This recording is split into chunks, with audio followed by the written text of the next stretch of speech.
Padre Firmino, vamos começar agora o nosso Tira Dúvidas, nesse segundo Noiva e Música aqui na Catedral de Brasília. Vou começar com a dúvida da noiva Juliana Maia. Como saber quais músicas podem ser tocadas na cerimônia de casamento na igreja? O jeitinho brasileiro também acontece nas celebrações aqui na Catedral.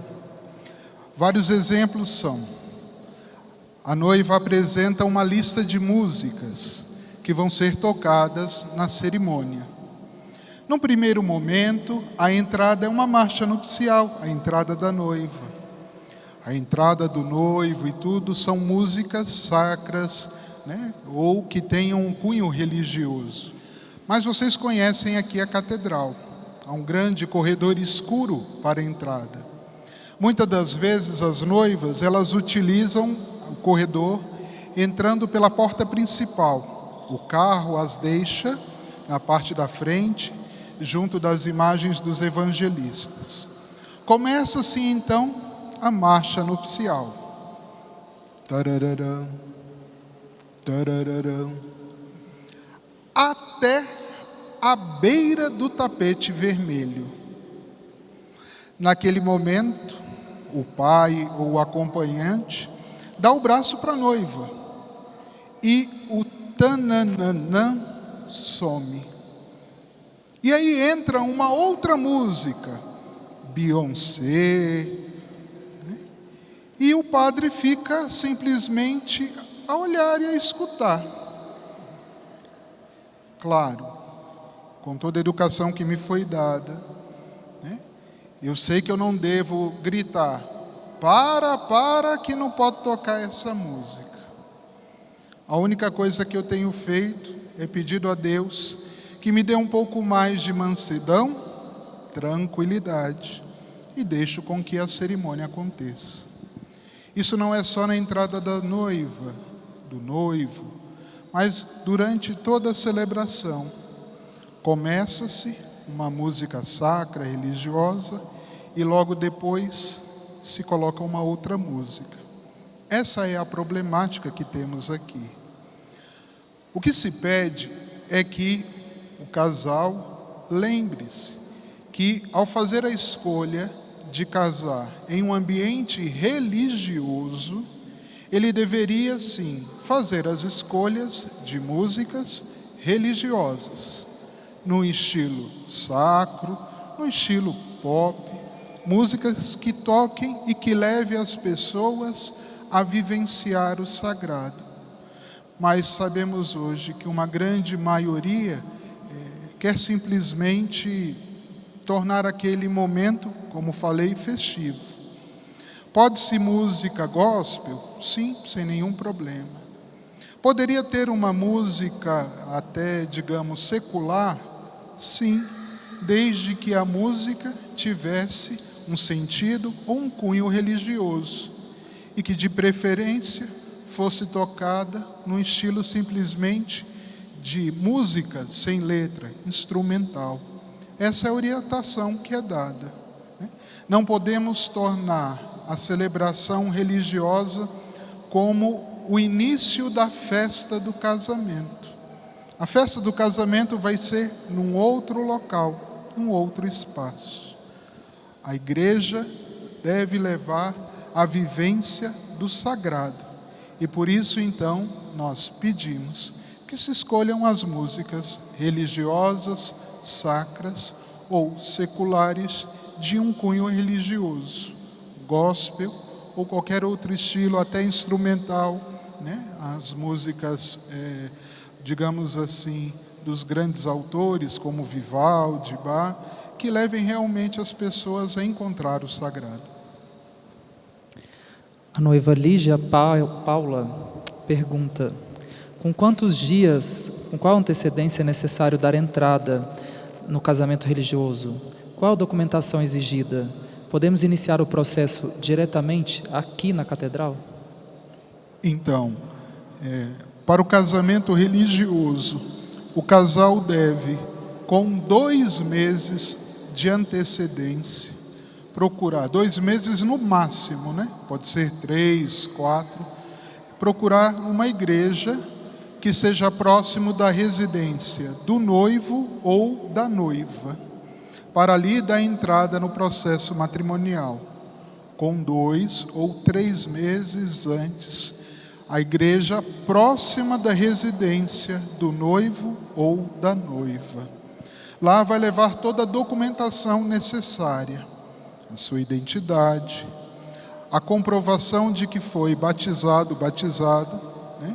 O que a gente chama de batistério, um documento que é retirado na igreja onde o noivo e a noiva foram batizados e que tem validade de 6 meses.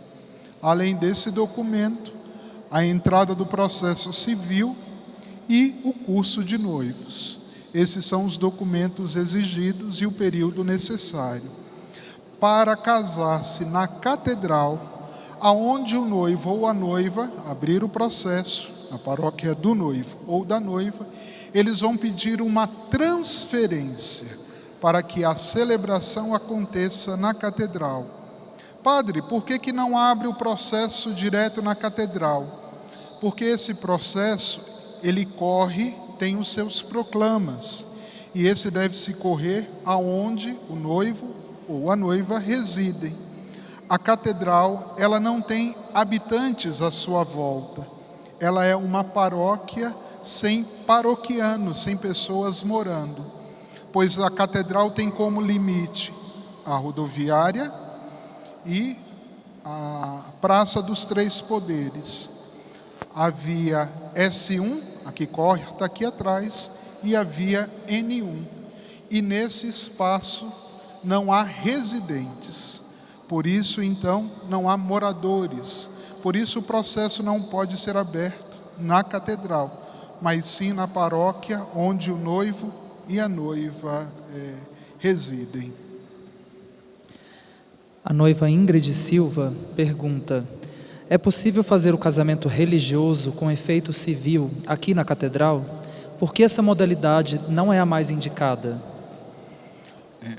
Para a validação do casamento religioso, se pede também que o casal faça todo o processo civil. Toda essa documentação também vai ser levada para a paróquia onde foi aberto o processo. E depois tudo isso é trazido para a catedral. Hoje, a catedral pede que seja feito todo o processo civil separado, porque há trâmites necessários após a realização do casamento.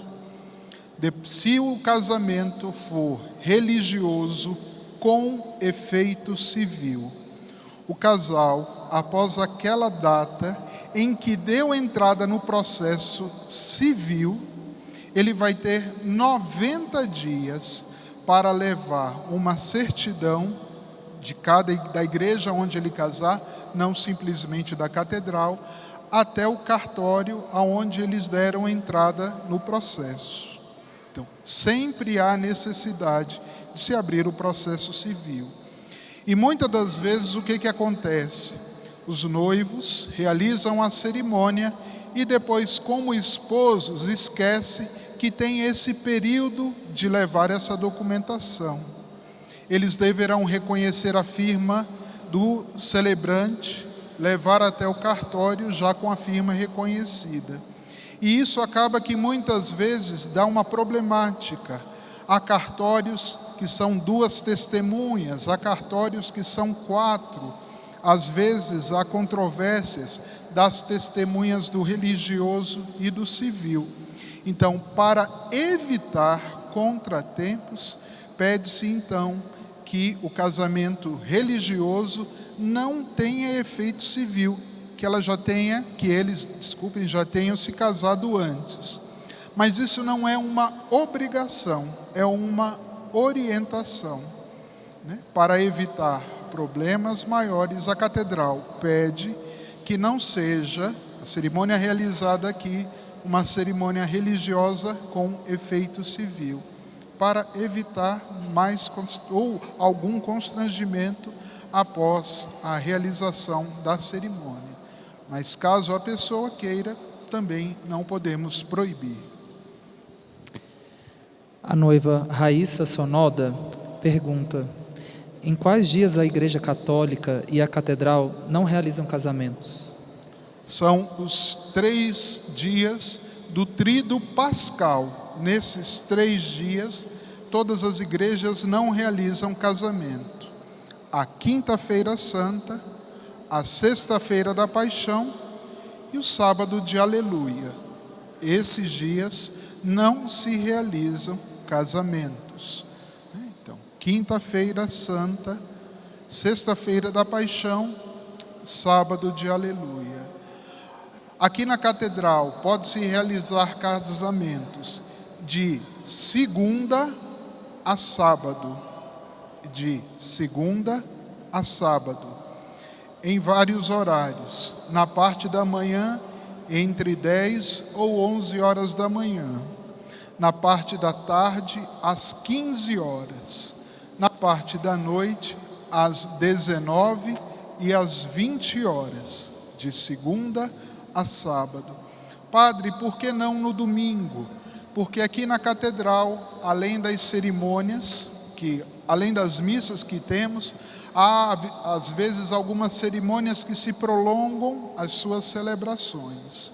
E até por causa disso, em alguns dias da semana ou do sábado, a Catedral deixa reservado para essas atividades. Um exemplo: as ordenações sacerdotais são realizadas aqui na Catedral no sábado pela manhã. Então, no sábado, que tem as ordenações, na parte da manhã não haverá casamentos. E na sexta-feira que antecede, também não, porque deixamos reservado para a arrumação de toda a Catedral. E em datas de grandes festividades de nossa igreja ou de nossa cidade.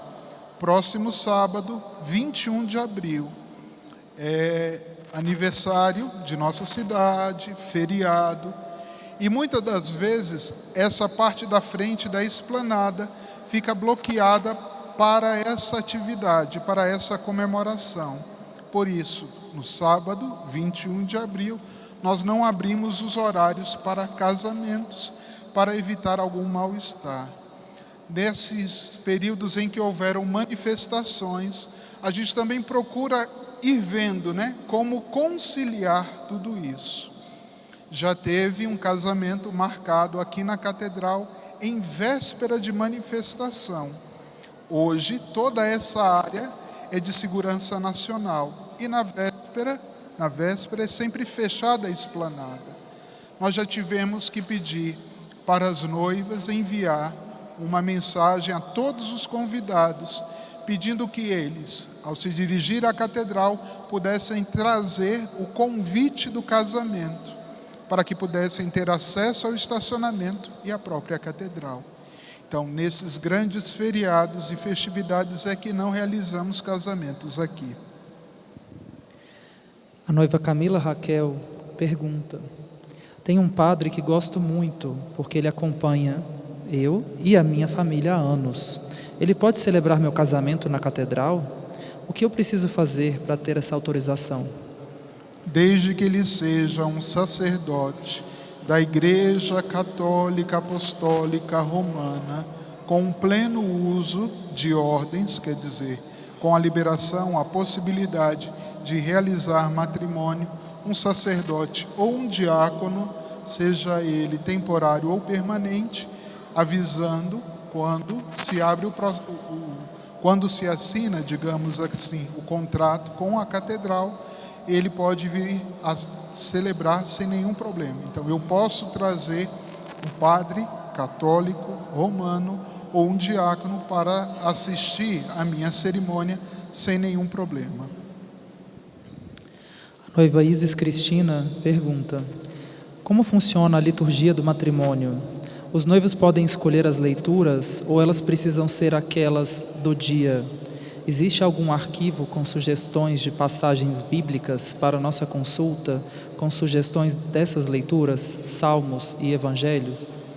Bom, a liturgia do matrimônio católico, ele difere de liturgias cristãs. Em muitos filmes a gente vê o noivo e a noiva escrevendo seus próprios votos. São cerimônias onde não se tem um rito próprio. E aí o casal, ele pode escrever os seus votos. No casamento católico, há um ritual próprio, onde tem aquela partezinha do eu recebo você como minha esposa, lhe prometo ser fiel, amar-te, respeitar-te na alegria. Tudo isso não pode ser mudado. Essa parte do rito não pode ser mudada.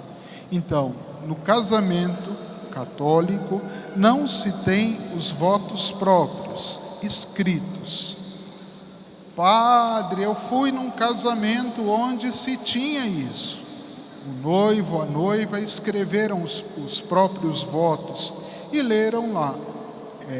Certo, o padre deve ter aberto essa permissão, mas essa parte não existe.